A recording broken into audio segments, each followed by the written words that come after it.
My name is Albert. I'm the CEO of B2 Group.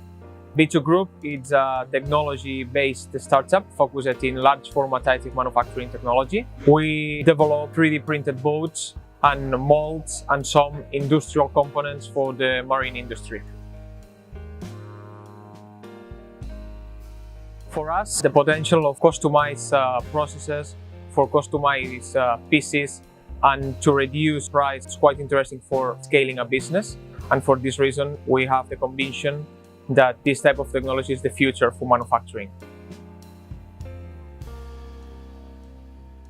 We see here in the Fornex with Caracol exposing our first prototype of the B2 Zibo cat. This type of boat is our first experience with this technology, and I think that feels really good. For us, it's the project that introduced us to this technology and to Caracol also.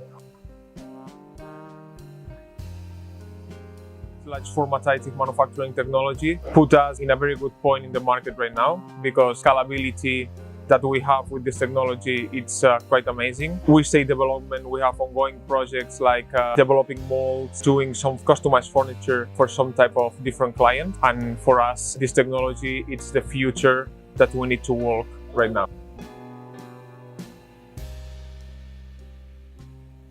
Work with an early stage technology that we need to improve every time that we work with it. This reason put us in a situation that we love. We stay quite comfortable working with Caracol, that's our principal partner right now. And I think that the future of this relationship, the future of the sector, and the future of the product in the market.